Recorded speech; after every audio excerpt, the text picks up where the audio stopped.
ladies and gentlemen, we are going to make a start as you pour into the main hall. As I mentioned, this will be the final event, the final formal event for MOCA.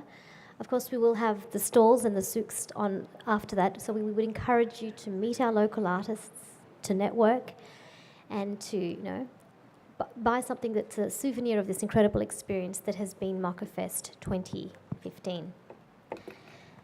Today's final session is face-to-face. This is essentially a very informal conversation style where our guest artist is Asad, who will be in conversation with Asad, Ali Jafri. This is Asad's first trip to Southeast Asia, and we're very blessed to have him here as a MOCA fellow and a MOCA guest. He's known for his remarkable flow of calligraffiti, murals fusing traditional Arabic calligraphy and modern street art. So it's literally the old and the new. The Tunisian-born artist Asad is going to share his insights into his creative career trajectory in this session. It'll be moderated by cultural producer Asad Ali Jafri and will take us on a journey of the vision of an artist in search of for identity between two clashing worlds of East and West, something I think we can all relate to. From his humble beginnings of street arts in the suburbs of Paris to collaborating with the French brand Louis Vuitton for the Foulard d'Artistes project, Asad shares with us the ups and downs of a rising talent ready to make contributions to the arts and our built environment. That's an incredible accomplishment and achievement, and letting us know how he got there, will be a beautiful conversation to unfold. I'd just like to do a shout out that he will be also presenting on the 7th of November at the Ilhang Gallery here in KL, so the conversation will continue then. But I encourage you to tell your friends, if you can, if they're in the building, to make their way up here. This will be a beautiful 60-minute face-to-face with Asad and Asad. Thank you. Thank you, Tasneem. I guess since it's a face-to-face, we have to sit like this the whole time? Yeah. Is that okay? So we're here. We're blessed to have our good brother, Mr. Asad himself, here all the way from Dubai? Yeah. All the way here from Dubai. Why is it taking you so long to come to Southeast Asia, man? I don't know. Like, I was supposed to come actually in 2011, but I was not ready, I guess. Yeah. All right, well, we'll get started officially. I know a lot of you already know Asad's work, and you're going to see it behind here. So if you don't, you'll be very quickly amazed and taken in by the work that he does. But for those of you who don't know Asad, because he hasn't come and blessed us with his presence here in Malaysia before, can you just describe in your own words the kind of work that you do? What I do actually, it's a mix of calligraphy and graffiti. So I'm not a calligrapher, so I don't know any rules of classical calligraphy. I didn't study classical calligraphy as well. So yeah, I'm a street artist painting in Arabic, I guess. And why do you paint in Arabic as a street artist? Why bring those two things together? Yeah, like I mentioned earlier in the panel discussion, it was a quest of identity. I needed to get back to my roots when I was a teenager, born and raised in France, and it was a need, like to learn more about my culture and my heritage, and then when I discovered calligraphy, I catch it straight, and I wanted to do this, and I didn't find any teacher, so I just started to like reproduce some classical calligraphy, and then step by step, without noticing it, like making the letter like longer and taller, and just mixing up. And then after that, I realized that there was like rules in calligraphy. Some people were telling me, "What are you doing?" Like, so you cannot make a bear as long as what's wrong with the alif is not straight, But people told me like I should actually go back and learn calligraphy. They say you need to learn the rules before you break them. So, and actually not.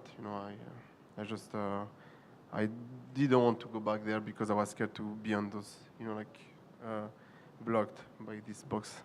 So how do you feel now? Do you feel conflicted about using something that has so many rules to it, or? I don't want to say something really arrogant, but I hope in 500 years or 1,000 years, people, how can I explain this? I think the first guy who did the Khat al-Kufi or Khat al-Diwani, didn't give it a name, he didn't say this is Khat al-Diwani, he didn't say this is the rules. I think he just started doing it, and then years later, some people say, no, look, the alif should be this size, and look, the del was this size, and then they give it, like they just make rules. So I hope maybe in 100 years, 1,000 or 500 years, people will say, look, this is Khat al-Sidi, like the alif is wrong, Yeah. Nice. So you're going to be making rules that you broke in the beginning for somebody else, Yeah, right? exactly. Nice. All right. Well, let's talk about a little bit about your journey, right? When I met you, I remember you were doing some amazing stuff already. I still remember the videos you used to make that were great, Yeah. and you should continue making. But very quickly, right, in a matter of maybe less than 5 years, I would say, you just kind of exploded, right? You went from doing a lot of walls, you did some interior furniture as well, to just doing things like this, right? And huge scale work. Talk to us about that journey, starting off thinking you want to go from a traditional graffiti artist to something new, all the way into somebody who's painting mosques and huge buildings in Paris. The thing actually, it's there was nothing planned, like there was like no like a business plan saying, okay, in 3 years I want to be there, like in 5 years there, like it was more like organic journey, and then the social media helped a lot, when you have like your private PR, like called Facebook or Instagram, and then like the whole world, like if they like it, they share, and back in the days, for example, Facebook was less secure than today, so you can go like to any museum page and upload all your picture, and then like 1 year or 2 years later, like for example, I have this, I did once a project with the Museum of Islamic Art in Doha, and in 2008 they used to have a page on Facebook, and I just uploaded all my picture and their page, and they did not notice it. And 2 years after, somebody from the museum like noticed that and reached me and invited me, and so this is funny how how sometimes stuff happen, but there's nothing planned. And I think there's something that pushed me a bit was the Tunisian revolution. I was not there in 2010 or 2011, end of 2010 when it started, and people straight, because I was Tunisian, because I was doing street art, they straight associated me to the Tunisian revolution, and yeah, I mean, I didn't create any art over there, and some people, I saw some French newspaper at some point writing, yeah, he saved these people, with his graffiti, when actually that was not true, and I don't know, and I didn't want to go to Tunisia like straight after the revolution, because I thought it was too much opportunistic, to create some artwork and surf on the wave, and I started, being invited to this kind of big event where people wanted me to speak about that, and it's okay, I'm coming, and then when I get there, like I was not talking about that at all, so yeah, I think that's what also brought the light on me, I guess. So that's a good point, though. You didn't want to take that title of being the person who's bringing in the Tunisian revolution through his art, right? No. So how do you cope with that when people kind of assign these things to you? They always need, I think you always need like to create some romance around something, and or like you need to put a face to something, and I don't know. I don't think it's fair like to say this, and I know people personally who lost, like family member like during the revolution. And I don't think it's fair to come and say, yes, I was there and I saved people. And actually, this is not true. It's not because you write something on the wall that you're gonna save life. I hope like art can change the world in a certain way, but not at this level. I think, And I don't think it's and you cannot base your work on one event. Me, people today, sometimes they always think it's about the revolution, or like it's because I'm Arab, it has to be political, but not necessarily, We'll talk more about that, about your process and your work.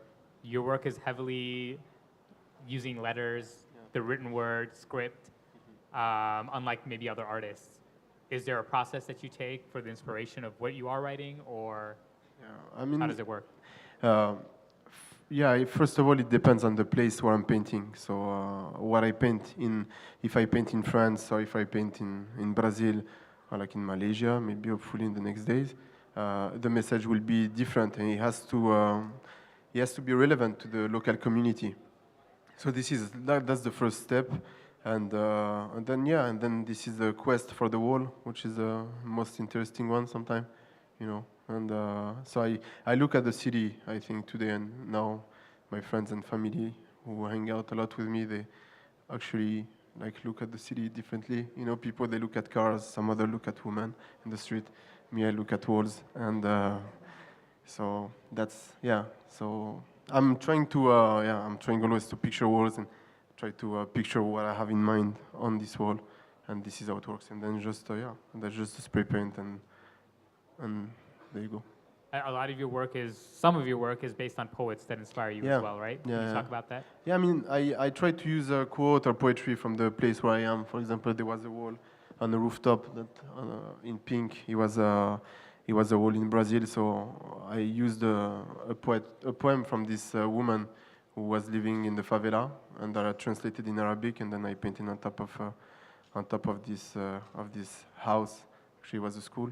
And there in France, the same. I take some French like poetry and I translate it in Arabic, and I painted. I paint them on walls. That's the main process. Sometimes I try to be a poet, but I don't think I'm ready yet. But I try to make up some stuff.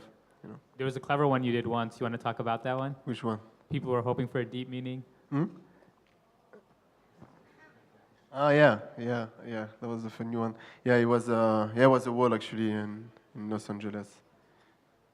And I was just painting. Yeah, I took this phrase. I was writing "ما هذه إلا جملة بالعربية," which means literally in Arabic, this is just a phrase in Arabic. So people they were asking me, what are you writing? And I say, this is just a phrase in Arabic. And they were like, yes, I know, but what does it mean?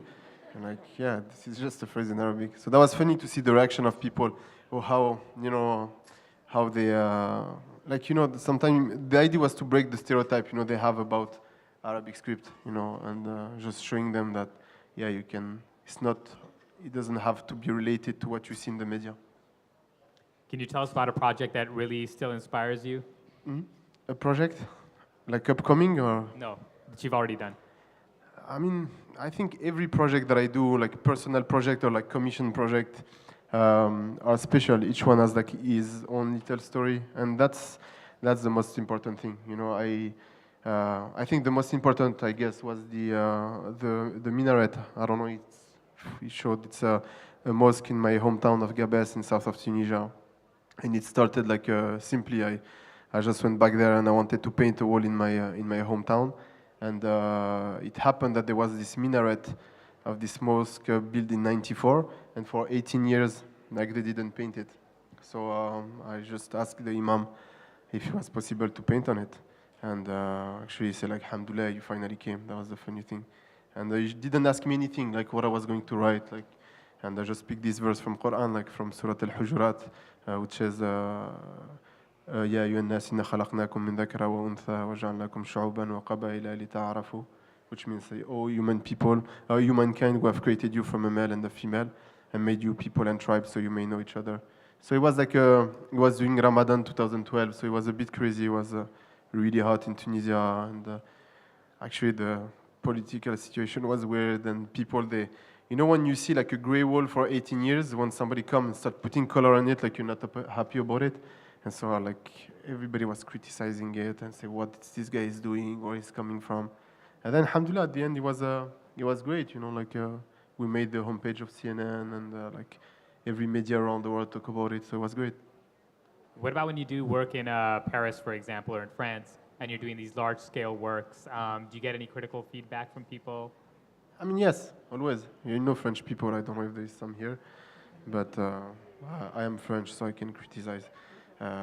The thing is, people like sometimes are really close-minded, like they just when you speak about you say when you write in Arabic, they think straight, this guy is writing, it's a call for jihad or something like that. So, and then when you speak with them, like most of them, they're like more open-minded. They say, oh yeah, actually it's true. I didn't know. And when you take something from the French literature that you translate in Arabic, and then say, look, I'm in Paris and I'm painting something from Paris, and I'm from Paris as well, And so yeah, at the end they're cool. But yeah, I experienced this guy who actually gave his authorization for me to paint his wall, but he didn't know that I was painting in Arabic. And when I was in the process of it, he recognized, like it's easy to know what a letter in Arabic looks like, and he just gets so mad. He said, no, I don't want this piece of beep, piece of shit, sorry for the word, on my wall, and he asked it to be erased, so we painted over it, and then the guy who asked me actually to come to this event, invite me 2 weeks later and say, okay, look, there is a wall right in front of this guy's house, who belong to the city, and like if you want to paint it, go ahead. And so that was funny because his door and window, when he come out, like he was like straight on his face. So I wanted to write in Arabic like ala wajhak, which means like on your face, but I decided to write aftah qalbak, which means open your heart. Yeah. So I hope this guy opened his heart. I don't know. Maybe I should go back and ask him. Maybe. Maybe let you paint on his house now. Yeah, maybe. Do you want to tell us about the Lost Walls project? We see a lot of the pieces from it coming back and forth, and I think it was a really important one. The Lost Walls project is a project that I started actually in Tunisia like 3 years ago, 2 years ago, 2 years and a half. After I see the impact that had the minaret, and I was okay. So Gabes is a city in the south that nobody knows, and like just because of a painting, like so much attention came to it. And I was once in New York painting a wall, and this guy came to me and said, I want to go to Gabes next year.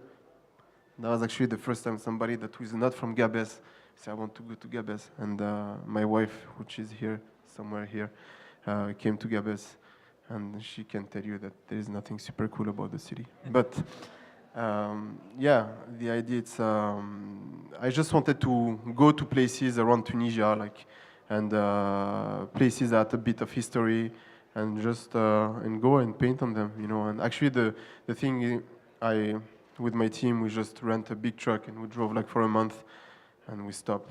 We sit in a cafe, and the funny thing, when you speak about art, people are really open. When you come and you say, look, I'm an artist. I'm coming here like to paint on your city. Tell me more about your story and your history. And people, they just open everything. They open like their heart. They open their house. So it's such an amazing human experience. So we just crossed the country like from north to south, east to west, and we found like some amazing story. And I think one of them is I don't know if you saw, there is a wall with this man with a how you say cane? Cane. This is the house of my grandparents. That was the only wall that we planned on the road trip. So in '86, when my grandfather, Allah yarahmu, passed away, like my grandmom, she moved, with my uncle in the city. So they left the house like for 30 years, and so nobody used to go there. And I asked my dad and my uncle if it was possible to come back there and paint on the house, and everybody was okay. So we just, all of us, my uncle, my cousin, my dad, my mom. So some of them, they didn't go there since 89 or 90. So we found some tools that my grandmom used to cook with, and it was a funny journey. We went to a place, to Anqajmal, which is where they shot the movie Star Wars, and they left, the film set in the middle of the desert, as a request from the city to George Lucas to bring people, to this region of Tunisia. And when you check on website about tourism in south of Tunisia, they say yes, we have the film set of Star Wars, which is part of the Tunisian heritage. When like the real Tunisian heritage is totally left, and not taken care of. So during the trip, I decided to go there and just not vandalize, but just paint on it, So we came during the day. It was August 21st, so it was my birthday, so it was like more a gift to myself. And we just came during the day, like it was like noon, to see if there was like any security. And we planned to come at night actually to paint the wall. And actually there was this guy like laying down on one of Luke Skywalker house.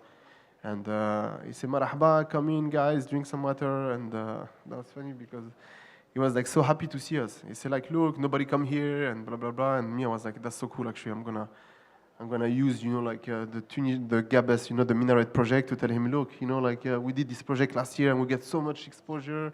And if I paint here, you're gonna get so much exposure. So give me let me paint one wall." So he was like a bit interested. And then I asked him, I say, "Do you think it's possible to paint a wall here?" And like straight, he said, "Yeah, go ahead, do whatever you want, paint inside, outside." So just let me paint on like on the Star Wars film set. And it's like you go to Disneyland, you know, and you ask the director of Disneyland, can I paint on the Cinderella castle, you know, and you know, he said, yes, go, whatever you whatever you want. And so I wrote a quote, not a quote, actually, a phrase. Yeah. So when I say sometime I write my own thing, that was that was it. I wrote "Lan akun ibnuka abadan," which means I will never be your son. So as a answer to Dark Vader saying I'm your father. So yeah, it was more like saying, you know, this is not my heritage. You know, that was more the meaning behind the piece. And the funny thing, a few months later, I didn't communicate about it straight. I was waiting, you know, we published, like 8 months after we published a book called Lost Worlds that you can find on Amazon.com.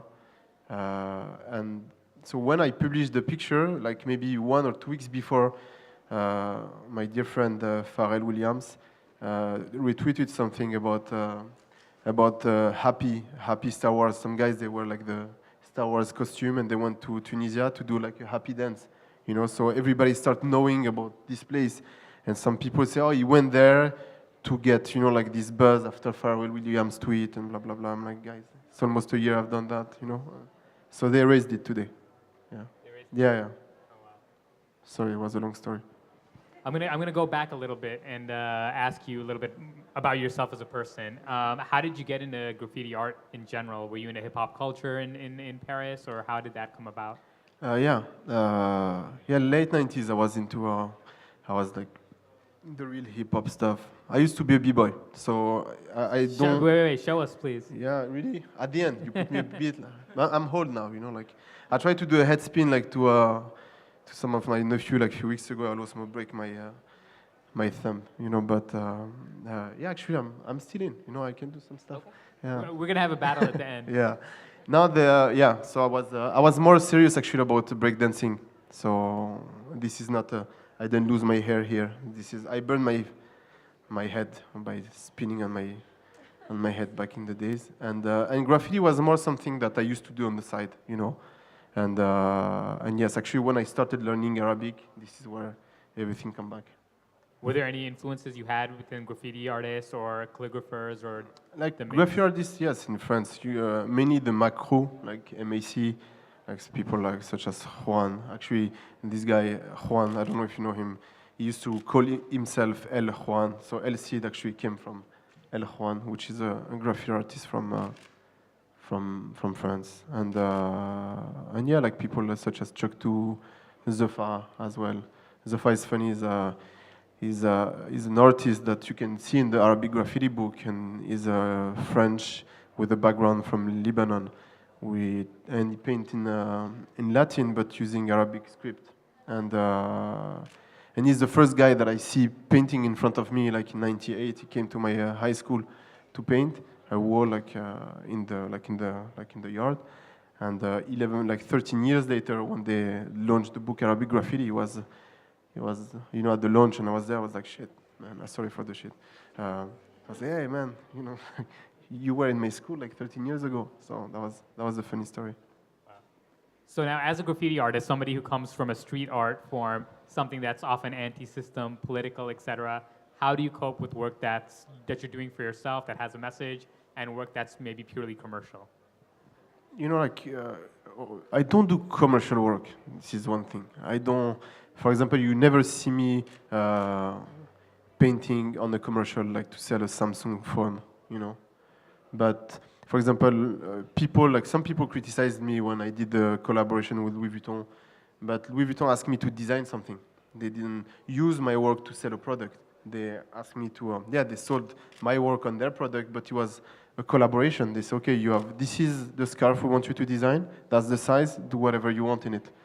And then the Louis Vuitton thing helped me to finance, you know, the project Lost Worlds and finance the book in French and English. So then I don't go and ask any funding from anybody, because I don't want people to come and say, oh man, you know, we helped you at this time, so we want something back, you know. And that's what I'm trying to do today. It's hard, you know, but I really finance all my project by myself. So will you paint something that somebody asks you to do, good message, whatever, and says, hey, we've got the money, we've got the wall, but we want it to be around this I mean, topic? no. I mean, today, like people, I don't think people get to. I don't want to say get to. That's mean. I don't like when people come and say, "Oh, you need to write this. You need to paint this color." I don't think this is decoration. This is not art, you know. But when you see like the work of an artist that you like, you take him and say, "Look, this is a wall. We want you to bring your art into this, and okay, this is you have the freedom, you know." And that's the cool thing. I think it should be like that. You should not say, you know, this is art, this is decoration, this is not decoration. And sometimes the Muslim community people think, you know, look, can you write me this, or can you come paint in my daughter's bedroom? You know, my guys, come on. That's voilà, just. Speaking about that, I know it's hard as an artist to always have these different labels, right? Are you from Tunisia? Are you from France? Yeah. Are you a Muslim artist? How do you deal with all the labels that are always constantly put on you as an Arabic writing artist? It's hard, you know, because you. One question: do you all hear me? Because I feel sometimes the mic is far. Can you hear me? Really? Okay. Yeah, it's hard because you have all this label like Arab artist, and sometimes you have this. I see interviews and introduction like the Tunisian-born friends. I don't know, like this long, like two line, you know, like, and then artist. I'm like, guys, you know what? Don't you just write artist? And even today, people talk about me as a calligraphy artist, but I want to just become an artist. Like, why do I have to be a Muslim artist as well? You know, I remember there's this. I don't know, like in the panel discussion, there was a stupid picture of me like that, like you know, profile picture. I wish you didn't put it. He was in Australia, like it was an interview, like in Melbourne, and this woman, she just wanted me to answer this question, and she always started as a Muslim artist. How do you? I'm like, come on. If I was like Jewish or Christian, would you ask me as a Muslim artist? You know what I mean? Why he has to be? You know, because if you put Muslim before artist, you represent like an exception. It's like art and Islam cannot go together. So this is why you need to define this art. You're good for a Muslim artist. Yeah, exactly. So it's weird, you know. And when you look at some, I don't know, an artist such as Murakami, you know, which is Japanese, and his work is inspired by the manga art. And today, when you speak about Murakami, nobody say the manga Japanese artist Murakami. This is just the artist. And I think my goal actually is to be able at some point to just make like the Arabic script normal. You know, yeah, like this is. Well, the flip side of that question, and it'll be hard on purpose, but do you think that some of your popularity comes to the fact that people exoticize and look at it from this other perspective, like, oh, look, that's so cool, it's in Arabic? Yeah, in a way, yes, it's different, you know. So people maybe they want that, and you need that as well, you know. But I use it on my way, you know. I sometimes, yeah, you know, I'm invited to places. I'm like, I know, like you want me to be the Arab guy, you know, but it's cool. I take it and then, you know, I turn it around, you know. Just you take opportunities and then you make them yours. That's how it should work, I guess. So you've been doing a lot of work, obviously, with spray paint as your preferred medium, but you've also gone beyond that in the past and more recently with some 3D work. Yeah. Can you tell us about how you like working with spray paint versus other mediums? I mean, spray paint is it's for lazy people, I would say. You know, like, because you take a spray can, you paint, when it's empty, you throw it, you take another one. You know, like when you paint with a brush, you need to dip and then you go slowly. You know. So it's a different way. But even when you paint with spray paint, it's faster. You just put a fat cap and like you can make a wall like in less than 15 minutes sometime. It just depends where you are and why, you know, why you're doing it and why you're doing it. But yeah, like it's been like a year and a half. I've been exploring more the 3D work and sculpture. So I've done this show last year in Dubai called Declaration. It was actually like a full 3D sculpture made of fiberglass that was destroyed actually 5 weeks after when the show was over. And I just challenged myself. I said, okay, I want to do something without using anything. No paint, no brush, no spray paint, nothing. So, and that was a good surprise actually for me and also for the public, because everybody was expecting me to paint on the wall of the gallery and putting canvases. And it's a different way, and that's also for me a way to take take away this label of graffiti artist, you know. Yeah. Some of your work, whether it's intentional or not intentional, ends up being temporary. Yeah. Whether it's a year, 6 months, 5 weeks, like you said, and some just by nature. Yeah. So what do you think about that as your form of art, something that doesn't necessarily stay there as long as something that goes in a museum, for example? This is the essence of street art. You know, I learned, I think, with years to get totally detached from the piece, because back in the days, you know, you come paint a wall, somebody come and paint over you, and then you try to reach the guy, and then you start this little fight, you know. But halas, you know, like it belongs to you when you paint it. For example, if I paint a wall and you come and you paint over me when I'm doing it, yes, you know, we're gonna fight. But you know, as soon as I'm done and I took the picture, halas, it's not mine. I did this wall for example, in London in July. I spent like 3-4 days, and like 2 months after it was erased. But it's cool. Sometimes I paint it today, like the next day. Once, like when we did Lost Walls, that was funny. The last wall that I did, everything went so well during the whole month. And the last wall that I did, I finished it. It was night, and there was no light in the street. So we came back the next morning at 12 to take a picture, and like some guys, they just scratched it. You know, I don't know why, but it's cool. It's cool. How do you feel about collaborating? I know you've done stuff with young people and such, but what about collaborating with other artists? Yeah, I mean, I'm open to it. You know, like I did some collab. It's been a long time actually. I didn't do any real collab like on the wall or anything. I did a collab with Tixter. Where is he? Right there. Yeah, that's funny because we just met yesterday. I have no idea. I didn't know what he looked like. We did something together by email, like in 2009 or 10, something like that. 2008. Really? Okay, even you know, and yeah. I mean, I'm open. Sometimes you know, it's also collaboration with people that are not visual artists. You know, like people doing music or people doing videos. Sometimes that's where you can explore stuff. What else do you have coming up next? What can we be looking out for? I don't want to talk about it. You know. Okay. No, because yeah, there is this project that I was supposed to do in September, and then I start talking about it, and I keep pushing it, but inshallah will come soon. Like yeah, I have like a new project, a big project, also personal, that I'm doing beginning of 2016, and I'm painting in India in January, in Ahmedabad if anybody is there, and in the States in Miami, and beginning of December. You're coming to an event in Miami very soon. Yeah, right? and the Fair Art Basel. Yeah. Does anybody have any questions? I know we have this limited time, and I want to make sure you guys get to ask. I'm going to come to Teekster last because you've asked a lot of questions so far. But Saba, yes, please. Yeah, go ahead. Okay, it's quite a privilege to be here, so thank you. And as an emerging artist, I'm one of the MOCA Fellow artists for this year. And one of my kind of obstacles I find, because I work in 3D geometric forms, and I do a lot of engagement work with wider communities in the UK, which is where I'm based. And it's just trying to get people to see Islam in a better light through art. And obviously nowadays there's such a rise in urban art and street art, and it's something that I would love to do, and kind of, you know, do some of my geometric bold designs coming out of some of the crumbling walls that we have kind of in the mill towns where I'm from.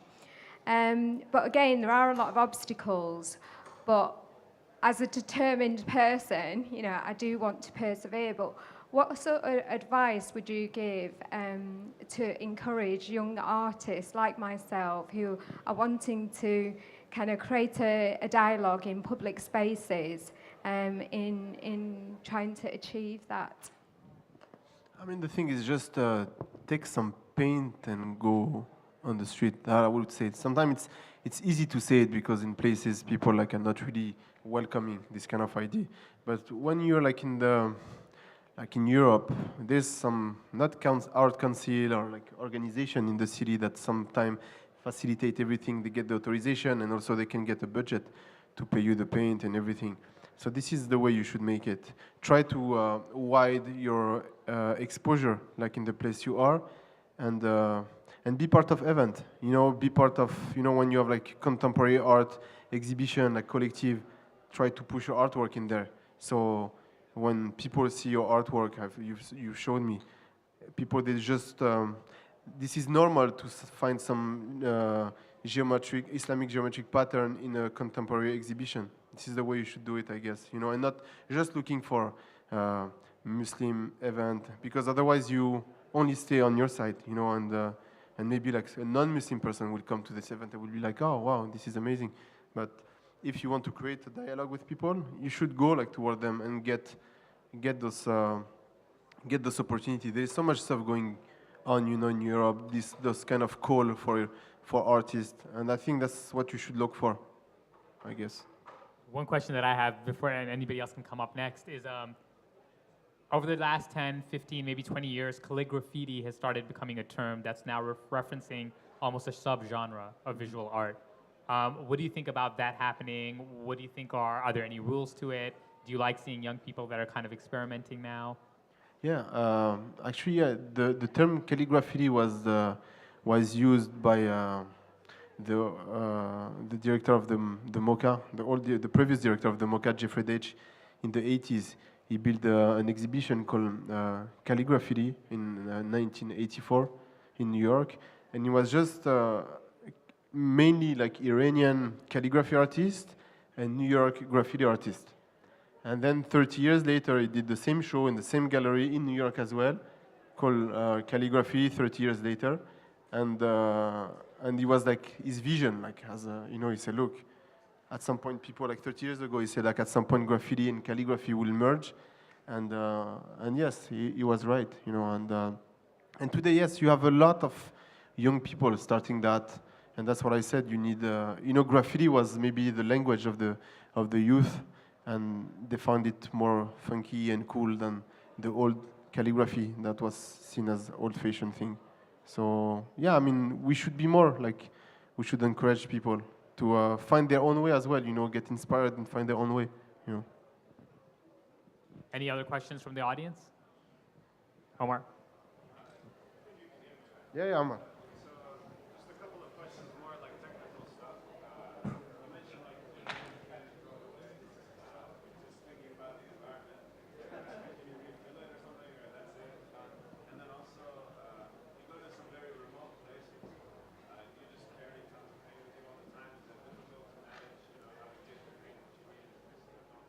Yeah. I'm going to repeat the question just in case. Of course, Omar, being the American in the room, always has to ask the hard questions. So one question is, he said, Alcide said something about throwing a spray can away. So what about the environmental effects of not only that, but maybe spray paint in general? And the second thing is, he travels a lot, right? Does he always find the spray paint that he needs in these remote places? Okay.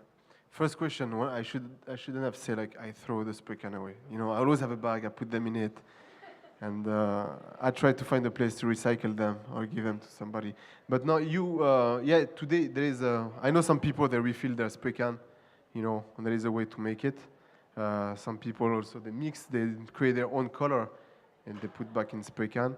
But, so yeah, there is a way to recycle it. And also the spray paint I'm using, like Montana spray paint from Spain, which is like the most, you know, like safe for the environment and for my chest as well, you know.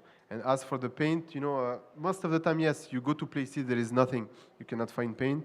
So I'll take, since 2001, like September 11, it's really hard to fly, you know, with spray can.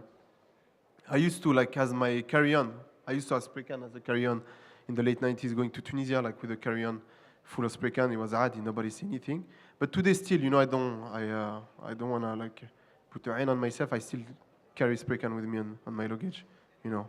And actually, one guy of my team once, who were having a project, and we didn't have any spray can. It was in Doha. We were doing this huge project, and the Museum of Doha, they sent him to Paris, and he came back with 250 spray can in 6 luggage. I don't know how he did it. He was in a business class flight, so maybe they didn't control it. And I was so scared. I'm like, shit. Sorry for the shit again. When I say shit, it's SHEET, for your information. Yeah, and yeah, and yeah. So, but at some point, you need to adapt yourself. You know, I remember this young artist in Tunisia was telling me, look, we don't have any spray paint here. There is no Montana. And I'm like, look, in the 80s, some guys such as Mod 2, for example, only have like 3 colors with this spray can was like so bad, like, you know, dripping all the time. Only one cap, and he was making some crazy, you know, crazy drawing with it. So it's not about the spray can. It's about you and the will that you have to create something, you know. I was, for example, I was in the Maldives a few months ago, and there was no spray paint over there. Like, it just like this hardware store had like this black spray can, and I bought them, and I make a piece out of it, and everybody was cool, and the piece was nice. So it's, yeah. If there is no spray paint, you can use a brush. If there is no brush, use you say charcoal, the black thing, yeah. Yeah, fahm, yeah.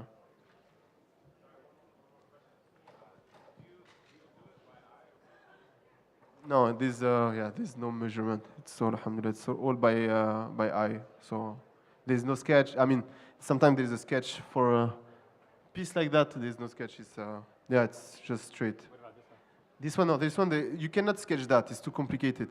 So it's the same phrase over and over and over, like "Al-hub mu'jizatul hadarat." It's l'amour est le miracle des civilisations. It's a quote from Stendhal. So it's in France. And I just trace, the only thing that I trace is the circle. You know, so this is a trick. People think that I trace the circle, like, but that's the only thing. But there is no projection, no stencil, it's all freehand.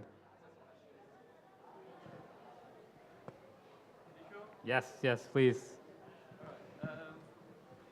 I don't know who you are, but your work's quite nice. Okay, that wasn't funny. I can hear you. No, I think you can grab the mic. Yeah, sure. The question I wanted to ask is probably to do more with your sculpture work. Was that a case that you wanted to try different areas and move away from graffiti, or was it a case of you wanted to push yourself creatively and work outside your comfort zone and learn something new? Like I know you're moving into silk screening now. Yeah, it was both. You know, it was moving away from the graffiti, not moving away, but yeah, like trying something new and challenge myself. You know, sometimes, you know, you're in this phase where like you keep repeating yourself, and you're like, okay, this is not too easy, but okay, I don't feel, you know, like I used to have this when I used to do project, when I used to go paint back in the days, like every morning if I go paint a wall, I used to have this thing in my stomach. I'm like you having a big exam. So seriously. And then at some point I lost that. So I'm like, okay, I need to find this again, you know. And the minaret, for example, was something like that. You know, I was like so scared to do it. Like a month before, I was like, no, actually, like why I'm gonna go and do this? And while you do it, it's so difficult that you're like, why I'm doing this? I could like go to the beach today, but I'm like hanging like 47-meter high, you know. And the next project I'm doing, I'm feeling this. So maybe this is why I keep pushing it, because I'm really scared of it. So, and the sculpture was exactly the same. When I was doing the sculpture for this show a year ago, I was like, what, I'm doing this? Why I didn't do something small? And, you know, so, yeah. Yeah, you learn a lot about it. Technically, you learn a lot. And also, like, for yourself, you learn a lot. You know, that's the main thing, you know, like, why you do it, you know. Because if you don't get out of this comfort zone, you're not going to go anywhere. You need to challenge, you know, fail sometime. And this is good.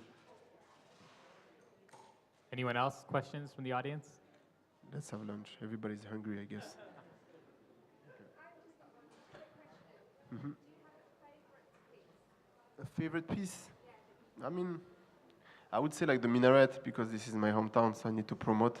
But I mean, like every piece, like is special. You know, every piece is linked to a story, like a certain human experience. You meet people, and and that's the. Yeah, I think that's the human experience, the thing that maybe the favorite human experience, yes, you know. I don't have a favorite human experience, but that's what stay, you know, as a memory, more than the painting itself. Bilal?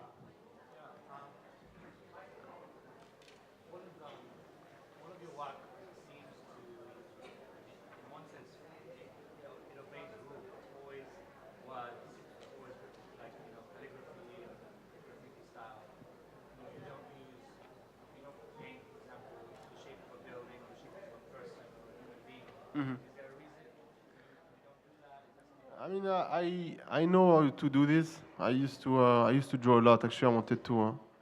I know The Lion King by heart because in French, because I used to watch it and just to understand how every move used to. Because I wanted to be a cartoonist. I wanted to do like animation stuff when I was younger, and it never happened. And so I know how to draw faces. I know how to draw like landscape as well and paint them as well. But I don't know. I feel like more. I think calligraphy is more. I don't know. There's something in it that I cannot explain. You know. Then that's why I keep doing it. No. I know I didn't answer your question. You look like disappointed. Huh? Yeah, maybe at some point. Maybe at some point, yeah. Why not? You know, I did some pieces with landscape at like the last, yeah, like a few years ago, but I stopped doing it. I don't, you know, I felt when I was adding something to the calligraphy, it's because the calligraphy itself is not strong enough to stand on its own. That's why I just stopped that. Can you talk a little bit about your book My book. and how people can get it? Yeah, so the book Lost Walls, it's an amazing, like 216 pages book. Yeah, so it's available on Amazon, and all the profit made out of the book actually go back to the some of the organization we met during this road trip that they were working into the preservation of Tunisian heritage. And there's a French version and the English one, and we're gonna publish soon actually a Turkish version. Yeah. Anybody have the book? Nobody has it? Okay, so there should be a bunch of Amazon purchases, right? Yeah, I hope. Good night. Okay, and I have one book actually in my luggage. I brought it in case anybody wants it, but I don't know how can I. There's too much people. You want it? Really? Okay. It was like, okay, fair enough, you know. Okay, you get it. Look how easy it is. Huh?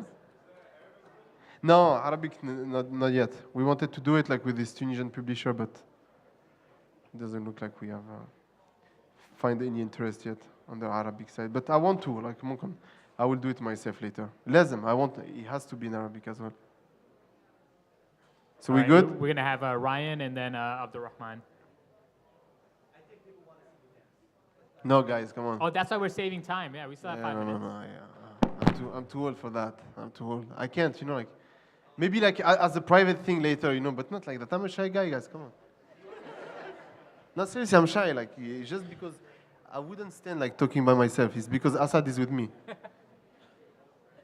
Yeah. Ryan? This mic stand is too short for me. I'm sorry. No problem. Assalamu alaikum wa Assalam. rahmatullah. My name is Ryan. I'm from Chicago. I'm from Asad as well. I'm fangirling a little bit on the inside because this is the first time I met you in person, and it's an honor.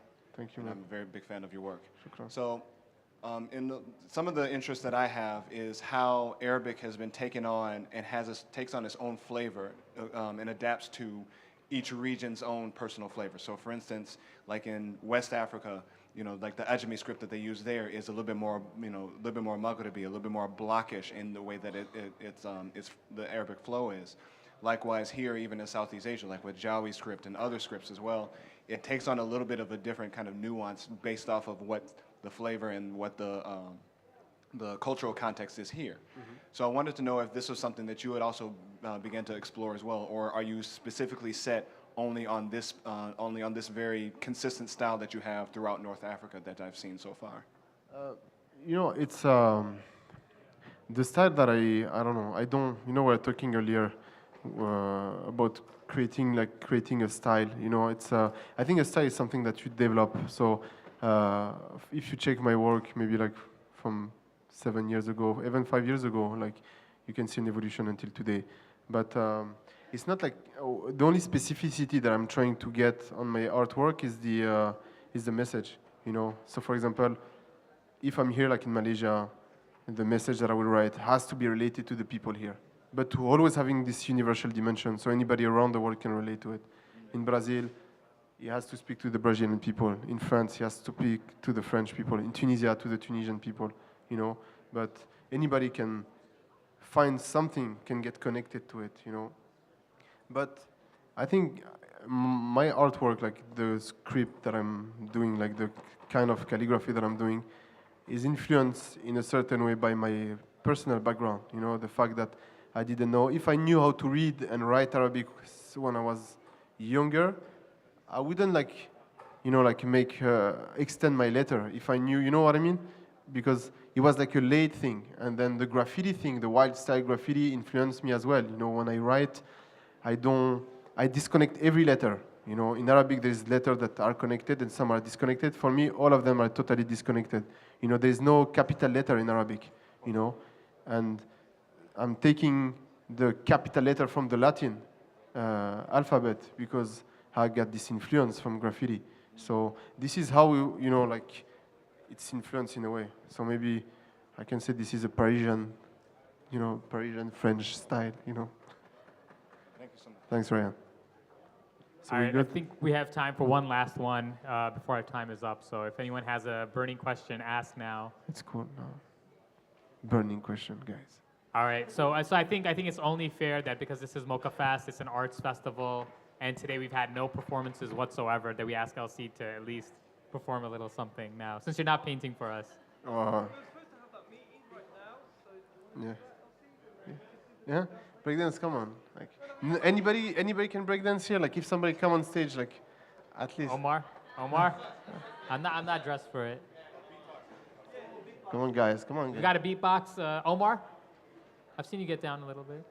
Yeah, but like you breakdancing like that, like at least a Okay, battle, Okay, come on. Okay. Come on up, Ryan. Yeah, but there's no b-boy here. Like, come on, guys. Out of all those people, there's no one b-boy. I think if you start, somebody else will. Yeah, join but no, you. but I'm old. Like my back. Oh, seriously. Really. And there's no space. There's a whole Now I have stage. like long legs. Like I'm scared. I'm gonna. I don't think they're gonna let you leave without you doing it, man. It's cool. We've got to do something. Remember that thing we've got to do? Yeah, no. Yeah, exactly. Yeah. No, okay, all right. We're gonna let it go. There might be a private session later on at the hotel. Maybe. I just want to thank Alcide, MOCAfest, Tasneem. Round of applause. Thanks to everybody. Thank you, MOCAfest, for having me. It was a Make long sure journey. to come on the 7th at Ilham Gallery because Alcide will be giving a talk Yeah, there. but it will in be a the same presentation. thing, guys. Like we. Seriously. Yeah, maybe we're gonna be the same thing. Yeah, what did you start and blah blah. So if you're here today, maybe come. I'm gonna ask the question on Saturday. He's gonna interview Yeah. somebody. Yeah, I think I'm gonna prepare my question for people. It will be funnier. All right. Thank you. Round of applause for Asad and LC, please. Thank you. Well, I think we're, again, feeling blessed to have the maestro of murals here in our midst. I just like doing that. Like that. That was pretty good. I thought of that one. It took me an hour to come up with that, so thank you. I just want to thank everybody for coming. We've had enormous support from locals, from schools, from artists. I want to acknowledge the local artists from Malaysia who have been having their work on display here.